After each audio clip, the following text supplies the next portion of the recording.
Welcome to episode 178 of the Fertility Podcast. I'm Natalie Silverman, your host. And if this is your first listen to the Fertility Podcast, welcome.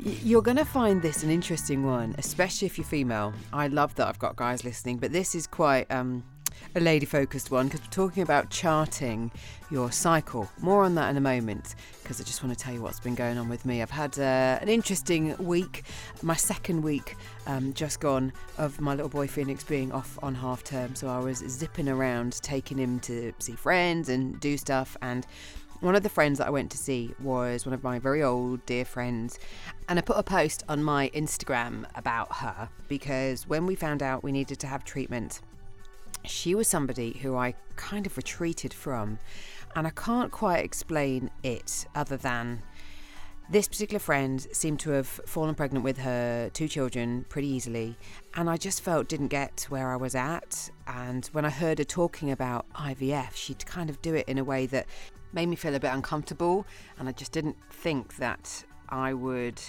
be happy talking to her about where I was at.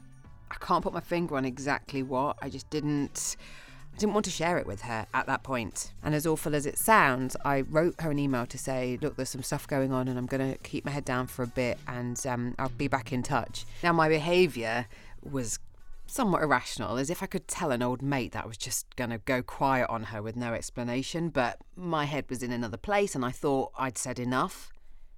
And needless to say that once I had the treatment and it had worked and we spoke and I told her, she was really relieved and had told me that that email had been quite worrying for her. And, you know, our friendship is absolutely fine. I just didn't kind of want to explain it to her when it was all kind of happening, and I didn't want to have to talk about stuff. But I also didn't consider her feelings at all. So I was quite selfish, justified, I think, but not how I'd probably do it if I was to relive that situation again, in that I probably could have said it a bit better. I still would have done that because it was the right thing for me to do, but my wording could have maybe not been so scaremongering. I think I was a bit over dramatic with it.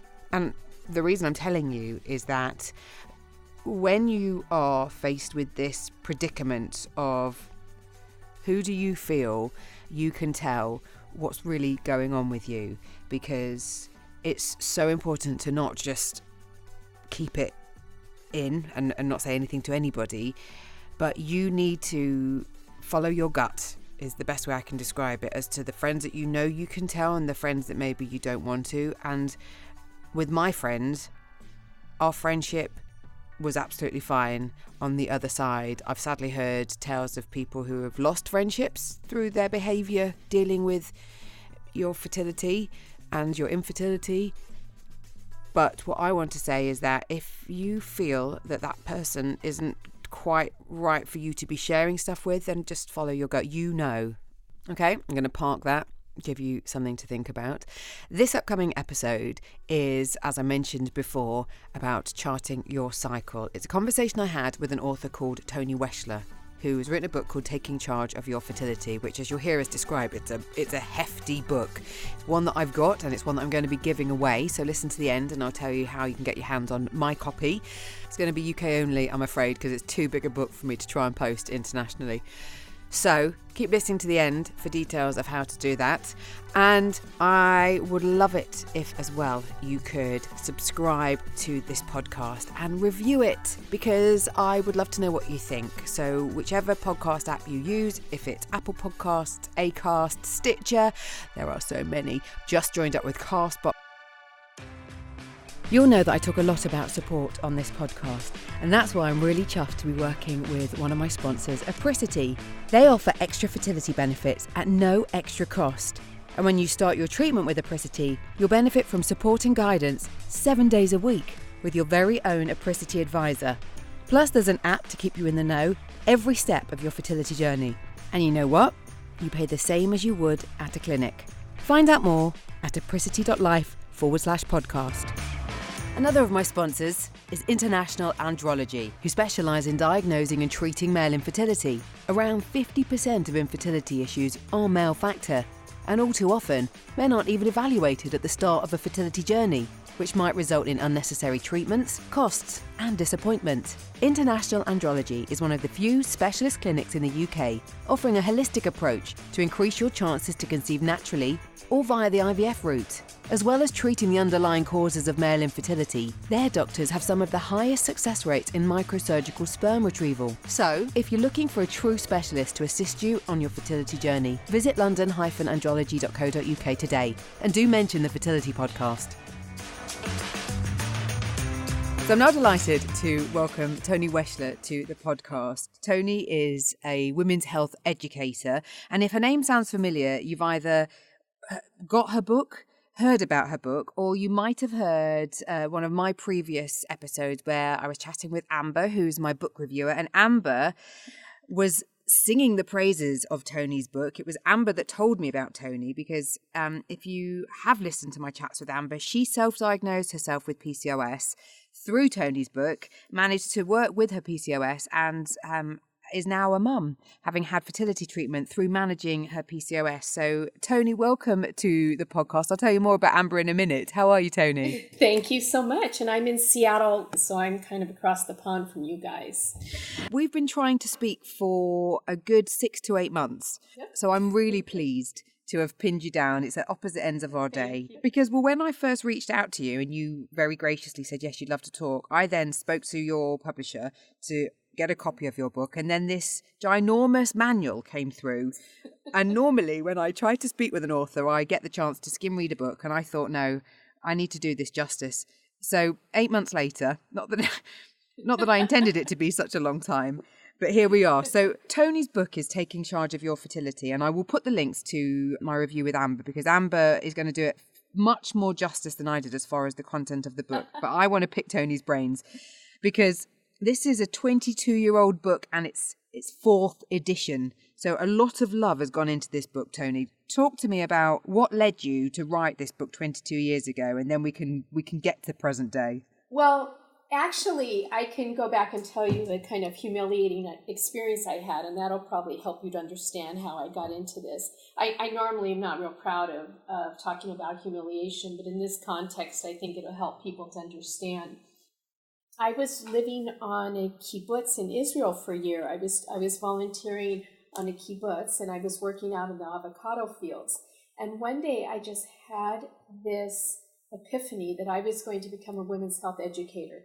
I didn't know anything about it. I didn't have the education to be that, but I just decided at 4 or 5 a.m. amidst the sunrise in the avocado fields that I was going to educate women about their body. So when I returned to the States, I saw that there was an announcement for a women's health educator at a clinic, and I was very excited. I arrived there early, and I'm sitting there in the waiting room looking around at all the requisite posters, all the kinds of things you see in a women's clinic of women's uteruses and different methods of birth control and, pamphlets and this sort of thing. And one thing that really struck me is that there was a pamphlet that was called the Fertility Awareness Method. And I remember back then, so now this was, 30 some odd years ago, I remember back then being mortified that I was applying to be a women's health educator at a clinic that I thought was teaching the rhythm method.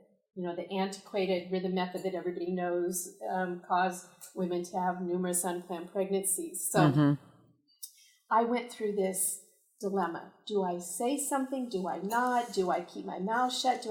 But I decided, partly in my naivete, partly in my youth, I decided I can't not say anything. So as the director was motioning me to come in for my interview, before I even sat down, I blurted out, can I just ask you why, I'm just kind of curious why your clinic would teach the antiquated rhythm method. And she said, excuse me, the what? And I said, well, this brochure here says you teach the fertility awareness method. Isn't that the rhythm method?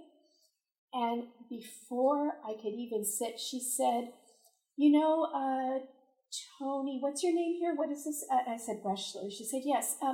Ms. Weschler, actually, the fact that you would be applying for women's health educator position and you don't even know the difference between fertility awareness and the rhythm method, really wouldn't bode well at our clinic. But thank you so much for coming anyway. And she showed you the door. And it was worse. I mean, I was stunned. I just my heart fell to the floor. I was utterly humiliated. I think I shook hands with her. I'm not even sure, because I just got one of these lumps in my throat and felt this rush of complete humiliation. As I'm walking out with my tail between my legs, I grabbed another fertility awareness pamphlet, and I got out to my car, started sobbing, and I opened the pamphlet and read it more carefully. And one of the questions in the pamphlet was, what is the difference between the fertility awareness method and the rhythm method? And I just thought to myself, darn, if only had I read this beforehand. And now I'm in this dilemma where I'm thinking, wow, this sounds really interesting, this method. What is this about? So now I'm in this dilemma. How do I go back, take their class without her seeing me and going through a second phase of humiliation? So a few days later, I just slithered in at night and took their class on fertility awareness. And as they say, that's the first day. I mean, it was history from that point on. My life was changed the day I took that class. That was 35 years ago. Went back to school, got a master's in public health so that I can disseminate this amazing information that I received all those years ago myself. And 22 years later, 5 years of making this epic manual. I'm going to have to share some pictures on my social media of me kind of squatting with this book, because it's definitely a weighty enough item to help. There's a good amount of resistance there. And I know it's been quite... I have to tell you, the English version, the UK version, is mortifying how heavy it is. The American version is not quite as heavy. And it's been translated into a lot of different languages. And for some reason, the UK version is a weight. I'm feeling it right now, and I don't know how anybody can pick it up. I mean, this it's is good, the I'm thing. sure, for exercise. Yeah, exactly. Yeah. And mine's a softback, so it's not like that's awkward. This one, they all are, but okay. The UK version is definitely heavier than others. I wonder why that is. We need more explanation of the paper thickness. Well, it's glossy paper that you guys use throughout, and so it makes it just ominous. Yeah. Aren't we snobby? Now, I know that the actual composition of the book was quite challenging, despite you studying this and being massively passionate and aiming to teach the fertility awareness method amongst all the other information that you're highlighting in this book. What were the sticking points? Let's get that out of the way first. It was the most intellectually challenging thing I've ever been through. It took me 5 years to research and write. It was a bear to write, and there's actually a very simple reason why, and it has to do with the fact that the book is written really for 3 different audiences. I wrote it for health practitioners, so doctors, specifically OBGYNs and nurses in the field, and of course, people that are trying to get pregnant and people that are trying to avoid pregnancy. But there was also a third level. Like if you notice, the subtitle is The Definitive Guide to Pregnancy Achievement, Natural Birth Control, and Reproductive Health. And that meant that I was dealing with 3 different audiences, 2 of which were mutually exclusive, those that are trying to get pregnant and those that are trying to avoid pregnancy. So what that meant is, on a sentence-by-sentence level, every single thing that I discussed in the book pertaining to actual fertility meant that I had to be careful what terminology I use, because it could be a real problem depending who read what part of the book. So for example, if a woman or a couple was reading the section on natural birth control, where I discussed when a woman was considered fertile and when she was not fertile in her cycle, I would use terms like, this is unsafe during this phase for unprotected intercourse because of this, this, and this. if a woman who was trying to get pregnant reading that, the term unsafe is really not the correct term. Yeah. It's more, this is not a good time for you to try to conceive. And what that meant is throughout the book, every time I discussed anything, like, for example, you had mentioned PCOS, which is a very common condition that a lot of women have. Well, PCOS is treated differently depending on whether you're trying to avoid pregnancy or get pregnant. Endometriosis, the same thing. Are you trying to avoid pregnancy or get pregnant? So what I realized is that every single thing in the book was such a monumental task to figure out who's going to be reading it, and will they have skipped this chapter and gone on to the next? So am I going to be repetitive or not? And it was so crazy making. I'm amazed that I didn't have more breakdowns. Well, that pain isn't conveyed in the text. I'll tell you that for now. I appreciate that, because let me tell you, I developed a gray hair here and there for every single page of the book I wrote. Well, as you've just explained, the book covers a heck of a lot, not only in the text, but you've got a whole host of diagrams for men and women. Diagrams that, from a personal point of view, when we were going to consultants, having established that there was an issue and it was going to take a bit longer, every now and again you'd be shown a diagram, and every now and again a consultant might scribble something down on a piece of paper, but not really often enough. And definitely having a book that, you know, takes me back to my school biology classes, that now it actually matters and makes sense, and being able to look at things and really actually understand. And you talk about the shame that we do associate with looking at ourselves, especially women, as being part of the initial issue when you're trying to get to understand more about your body and your fertile health. And that's something that I am, like you, really keen to help us understand more about, which is why I like to have these conversations, because we do need to look, we do need to understand, we do need to talk more. And you very clearly map it all out, which is what makes this book, it's a groundbreaking book in that sense. And the name of it, Taking Charge of Your Fertility, I think it's a very empowering book. And so for that, I thank you. It's funny that you just said about the title, Taking Charge of Your Fertility, because I really resisted that title. And I'll tell you why. To me, the book is so much more than just fertility. Yeah. It's about reproductive health as well. So a third of it is on pregnancy achievement, a third on natural birth control, and a third, scientifically validated, obviously, natural birth control, and a third on all facets of reproductive health, including our sexuality. I have a major chapter in there on female sexuality, and actually male sexuality as well, but why women and men are so different in how they perceive their sexuality. And so the book is so much more. So when my publishers insisted on calling it Taking Charge of Your Fertility, I really dragged my feet. It wasn't until the book came out with that title that I learned that in my contract, I actually did have the final say, and I didn't realize that. So what did I do? I decided to use the title that I wanted it to be for the book that I wrote for teenage girls, and that's Cycle Savvy, as in not psycho. Cycle. Cycle Savvy. So my book for teenagers is Cycle Savvy, the Smart Teen's Guide to the Mysteries of Her Body.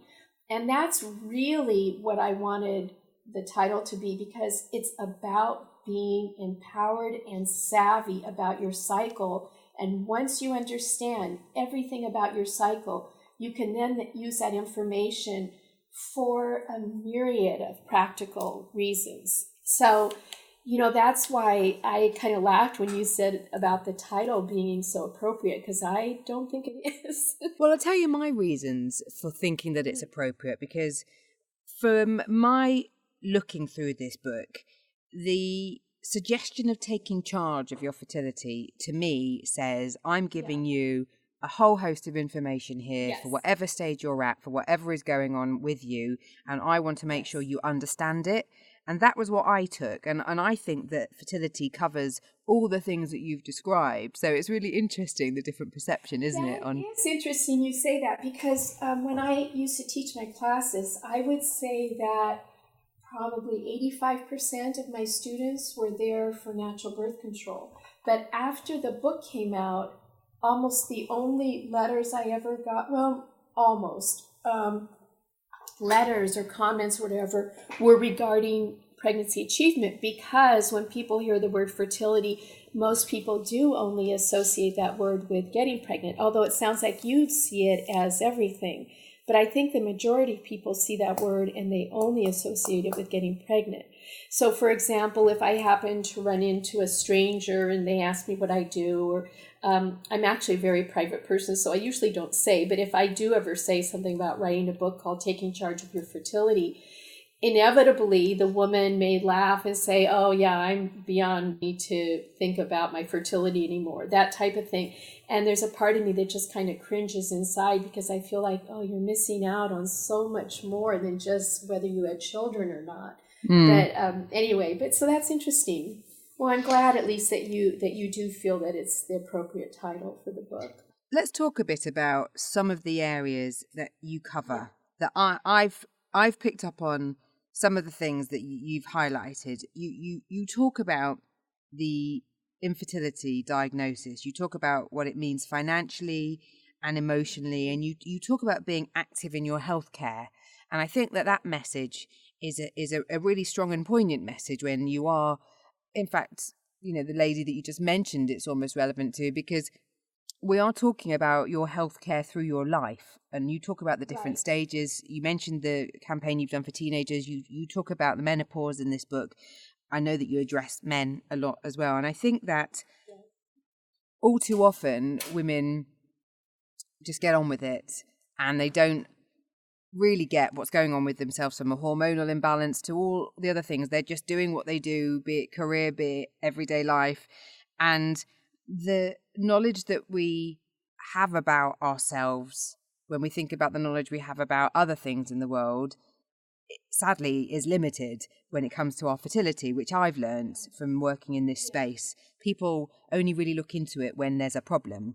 And that's why I felt that your book does, speak up, because when you've started to try and have a family, we'll talk about that area of the community. When you're trying to conceive and realizing that there's a challenge, that's when you start to want to understand it more. And sadly, often you're then faced with this realization that you don't know how to chart your cycle. You have no idea about the fertility awareness method. You've been on the pill since you were 16 because that's, or 17, because that's what you were kind of told to do. And then when you're trying to have a family and realizing it's not as straightforward as you'd been taught, because all you're taught is that don't get pregnant, all of this other stuff is so much more relevant. The biggest feedback I've gotten in the 22 years that my book has been out, the number one most salient comment I hear over and over again is, why did I not learn this information, this incredible information as a teenager? Why did it take until my late 30s, when I was desperately trying to have a child, to finally learn this information that is so critical, that's so crucial to women understanding all facets of their reproductive health? Why did it take that long? And just as an aside, I mean, obviously I want to get back to the book, but as an aside, it was that one comment, and you'll see if you look at people's reader comments on Amazon or whatever, that expression comes up over and over again. Why did I not learn this as a teenager? So I finally, it took me a while to get through this thick brain, but I finally realized, I think I need to write a book for teenagers so that they don't have to wait until they're in their late 30s to realize how they can completely take charge of their fertility. So the book I wrote for teenagers is not meant to be a book on natural birth control, because believe me, I don't have my head in the sand. I understand that teenagers are completely different. But what I do want every teenager to come away with is that they have the power within their own body. They have everything they need to know about within their body to be able to utilize the information to one day either use natural birth control or use this information for pregnancy achievement, and not have to go through years of potential infertility only to discover that what they had was not an infertility concern at all. It was maybe an issue of timing, or it was this, or it was that. All the things that they learned through charting their signs. So yes, I mean, your point is well taken about how it isn't until women are much older when they first start learning this information. The fertility awareness method, it's a means of being able to identify on a day-to-day basis whether or not you are fertile that particular day. We all grow up, I don't think it's any different in the UK than it is in the States, or for that matter, probably anywhere else in the world. We all grow up assuming that we can get pregnant at any point in our cycle. We also grow up all thinking that we're fertile until the day we go through menopause, which on average is about 51 years old or so. So a lot of women grow up thinking as long as they still have periods, they're fertile. And we all think, well, we don't need any more guidance, because if we're trying to get pregnant any time of the cycle, we're just as fertile today as yesterday or tomorrow. Well, actually, that is a huge misconception, no pun intended. So the fertility awareness method is a way that women can determine every single day whether or not they're fertile that day. And it basically involves charting what are called the primary fertility signs. The two main fertility signs are the woman's basal body temperature, just meaning her temperature first thing upon awakening, and she can just take it orally, which is how most women do it. The second sign is the woman's cervical fluid. And most women, they hear that and they go, what? I don't even understand what that is. You mean what's coming out of my vagina? And it's well, yes and no. Yes, that's where you ultimately see it, but cervical fluid comes from the cervix, and what it is it's a substance that allows sperm to be able to swim up into the woman's body and through her cervix so that conception can even occur. So one way I like to help both men and women to understand what a woman's fertility is really like is by using this analogy. The cervical fluid is to the woman what the seminal fluid is to the man. What does that mean? A man is fertile every single day. From puberty until the day he dies, a man is fertile. Therefore, he produces seminal fluid every single day. A woman, on the other hand, only releases one egg per cycle. Now, people are probably saying, well, one egg, what about twins or triplets? Well, the way to think of it is this. Ovulation only occurs one time per cycle. Now, during that event of ovulation, one or more eggs can be released, but it all has to take place within 24 hours. So what that means is that the woman's body needs to produce a substance for the sperm to go from the man to the woman around the one time in her cycle that she's about to release an egg.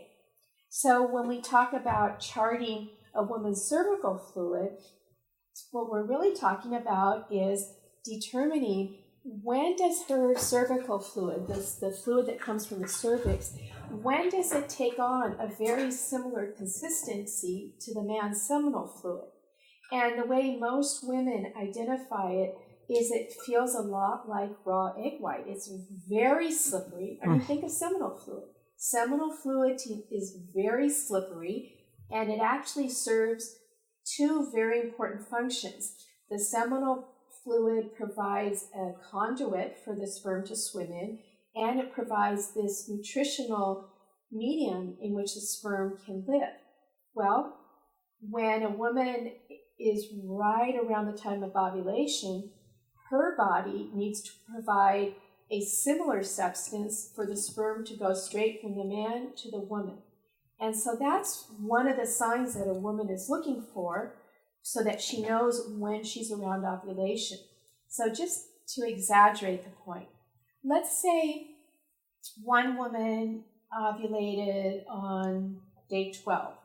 That would mean her body would need to start producing this very fertile, slippery, clear substance in order to anticipate the egg being released. So she might start producing it around day, let's say if she ovulates around day 12, she might start producing it around day 8 or 9 or 10, around the time as she's approaching ovulation. But another woman, let's say she ovulates around day 20. So she may not start producing that very fertile quality cervical fluid until around day maybe 16, day 17. So the point is, each woman is different. Each cycle is different. Each cycle is unique. So this method teaches you how to identify on a daily basis, am I fertile today or not? But once a woman identifies that she's released an egg, she will not release an egg again until the next cycle. So one of the ways that this is so helpful for women is not only does it help them to know when they are fertile and when they're not, but it helps them to identify if there are problems with their fertility just by charting. Because the book teaches you what signs you should be looking for, and if you're not seeing those signs, then that's when you need to figure out what is going on and what can I do about it. And so in essence, I teach women how to work as a team member with their health practitioners rather than just feeling like they do whatever the doctor says. No, you go in with your charts and you say, I know that I should be producing this kind of cervical fluid. I know that my temp should be doing this.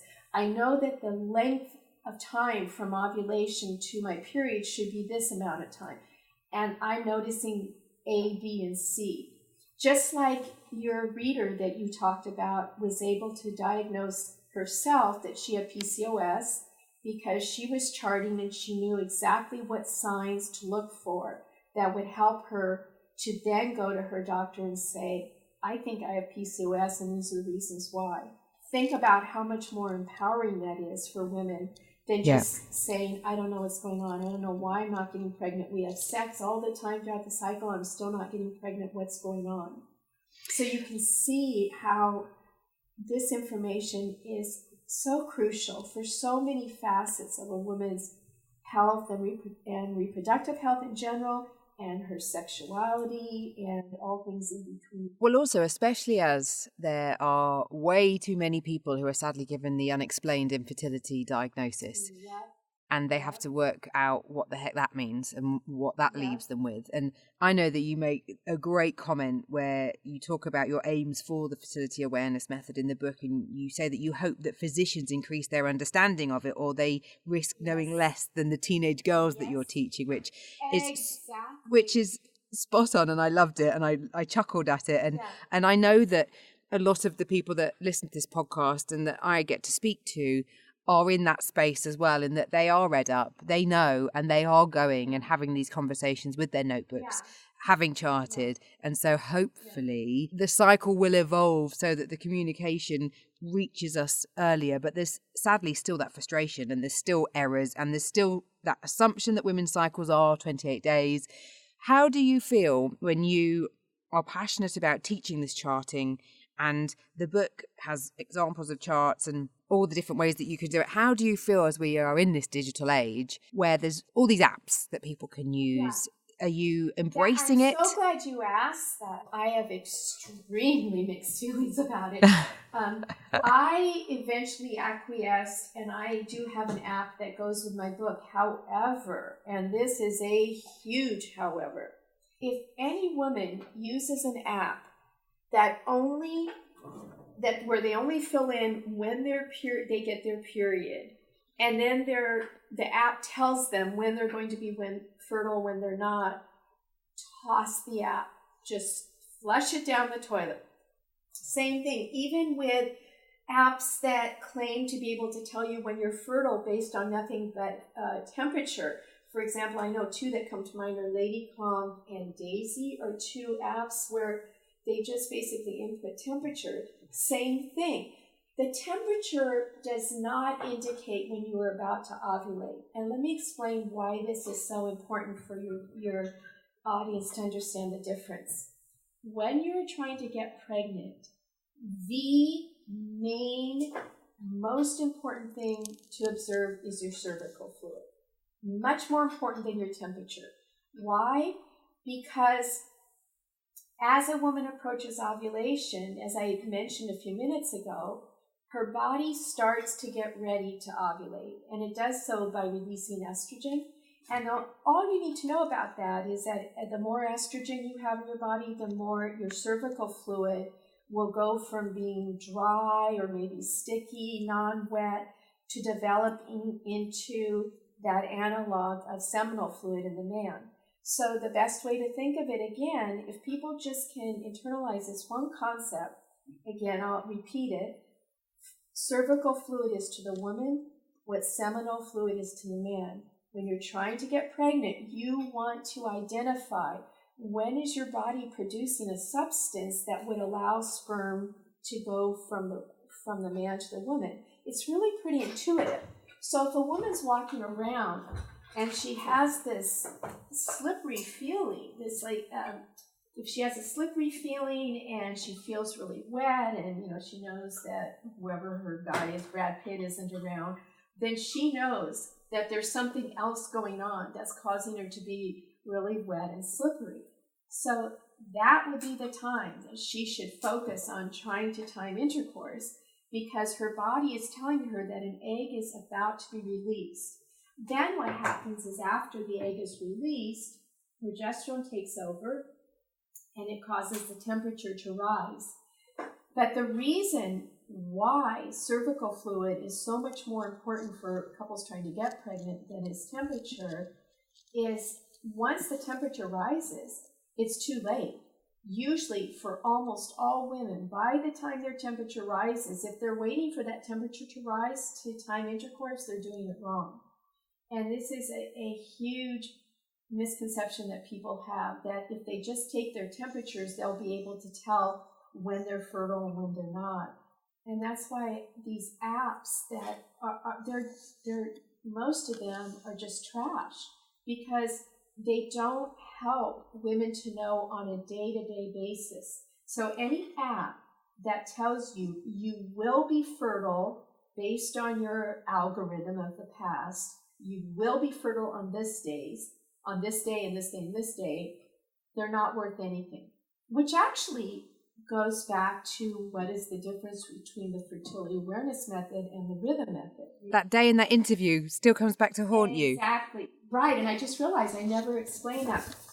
So the rhythm method is an antiquated, completely ineffective method that basically looks at a woman's past cycles to determine when she will be fertile in the future. So the rhythm method uses some kind of formula where it says if your periods are between days this and this, and then you take a mathematical formula, you subtract from one side and from the other side, and you come up with a barrier on each side saying you will be fertile during these days. Well, women aren't Barbie dolls. We don't have cycles that are so regular that we can trust looking at past cycles to predict when we're going to be fertile in the future. I mean, if you think about it, if that were the case, nobody would have any fertility issues, because we would all know, that all women are fertile at this time, and there's nothing else to discuss. But the point is that every woman's cycle is different, not only within herself, but from cycle to cycle. So maybe when she was younger, she might have had more regular cycles, and as she got older, her cycles might have started to vary. And if she's not taught how important it is to know on a daily basis when she's fertile, when she's not, she can either end up with unplanned pregnancies or not getting pregnant when she wanted to. So this is why charting for most women trying to get pregnant, if they only hear one thing from this interview, if they only get one thing out of it, it's that when you see very fertile quality cervical fluid that tends to be slippery and clear and stretchy, it doesn't have to be stretchy, but the most important thing is a very slippery and usually clear type of substance, her body is telling her she is about to ovulate. Now, I will say there is one exception, and that exception is women with PCOS, which stands for polycystic ovarian syndrome. That condition causes women to have usually very irregular cycles, and they may seem as if they keep trying to get pregnant, trying to ovulate, because their levels of hormones just go up and down and up and down. So for those women I talk about in the book, it's a different thing. So it's not just focusing on their cervical fluid. But the point is that for most women, the most important thing to focus on when you're trying to get pregnant is that very fertile quality cervical fluid. Then you want to know, well, okay, I've had all this wet for cervical fluid and we've timed appropriately. Now what? Now they need to make sure that the egg has actually been released. It's not enough to just say, I'm about to release an egg. They need to know when the egg has been released. And the way they can tell that is by their temperature.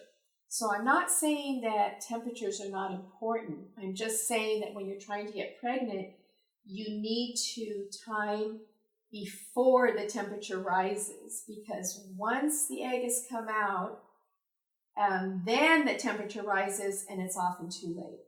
So a normal egg only lives 12 to 24 hours. So what you really want to do is make sure you get that sperm inside when you have fertile quality cervical fluid.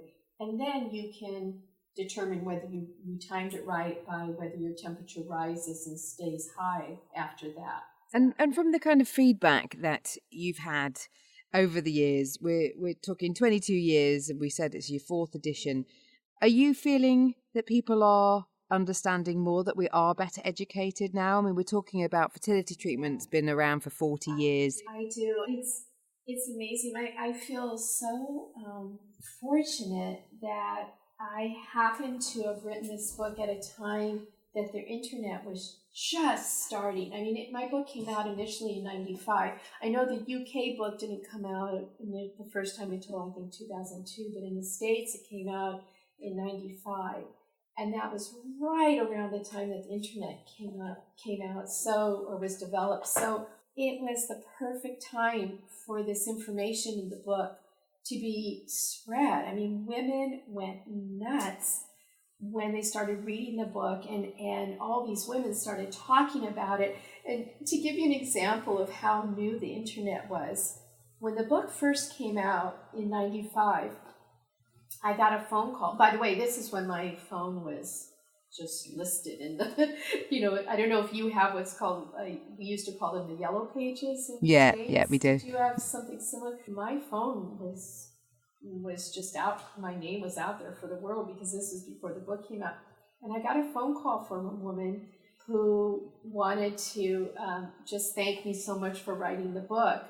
And she said, I mean, obviously you know what everybody's saying on the message boards. And I said, what are message boards?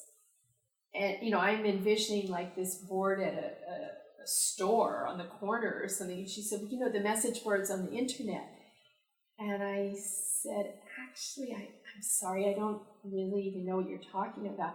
So she had to walk me through how to even know what message boards were, what women were talking about. Brilliant. And I was just floored. I couldn't believe it.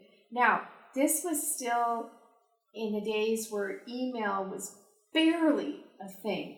So my P.O. box, which I happened to put in the book, was flooded with letters every single day from women saying, I cannot believe I didn't learn this sooner. And how is it that my doctor has never taught me this? How is it that every time I went to my doctor and said, what's wrong with me, not one single time did a doctor suggest that I chart my cycles or chart my fertility in general. And what that helped me realize is something that you alluded to a little while ago. Charting is great for women because a lot of times even their doctors don't know about charting. And so obviously things are changing now, and hopefully it's because of the book, but when women go into their doctor's office with their charts in hand, they shouldn't assume that the doctor can necessarily even know what they're reading, because believe it or not, fertility awareness is not something that is just taught in medical school. Even to this day, it's not routinely taught in medical school at all. So you can have the majority of OBGYNs have no idea what women are talking about when they talk about charting their cycles. So things are going to change. It might take a generation, but things will change so that it'll become unacceptable to go to a specialist in women's health who doesn't even know how to chart a woman's cycle. And I like to think that my book has been the impetus that's changing all of that, but it's taking time, but I think things are really coming along. I think so. And I know that in the UK in 2019, there's a whole focus on sex education in schools. And so hopefully the view will be taken that teaching about this type of thing, as well as alongside how not to get pregnant, will be a part of the curriculum. And I hope it's a worldwide thing that awareness is there. It's been an absolute pleasure, Toni, hearing about the book and hearing about your feelings about it. And thank you, I think it's really amazing to see the journey that you've been on with people learning more as well. And, like I say, the lady Amber that told me about it had said it was a life-changing book. And so I think the fact that you've... tell her, I am so thrilled for her. I want her to know that I'm thinking of her personally, that I'm so thrilled for her. And that is the whole thing. Learning about fertility awareness changes lives. It changed my life, 35 years ago. And it does change lives. I will do. And I'll also put the link to her book review in the show notes for this episode and make sure that, people can relate the two. Thank you again, Toni. It's been really, really interesting. And I look forward to hearing about how you do with the next edition of the book. Thank you so much. I really enjoyed talking with Toni. I love thinking about the time before the internet, how you found out that people were actually raving about you. Through your PO box, through letters. Oh, bring back those days. Fan mail. Imagine just getting stuff through your letterbox that wasn't bills. How exciting. So I mentioned at the start of this episode that I am going to give away my copy of Toni's book. So all you need to do is go to my Instagram account at FertilityPoddy, and all the details of what you need to do will be there. Go on, go and get your phone again. As I was saying at the start, it's all very interactive, this podcast, isn't it? Also check out the show notes for this episode, which are thefertilitypodcast.com/charting your cycle, because I'll put the link to Amber, my wonderful book reviewer's review of Toni's book, because she talks about it in a lot more detail and explains it more. I got a bit carried away with just chatting with Toni there, which I knew I would. So go and listen to Amber's book as well. And I hope you find what Toni said about your cycle, about that fertility awareness method, as interesting as I did. I mean, I'm at a different stage on my journey, having had my little boy, but still knowing about my cycle, which I now know from learning through this method, has definitely been a real eye-opener. And I still can't believe that I didn't know earlier. So that's about it from me. Thank you as always for your support. Be sure to subscribe to this podcast however you're listening to it, via your favourite podcast app. And if you do have a moment to review it, that would be amazing. I've got a brilliant episode coming up next week with a guest host. Watch this space for more information. And until the next time,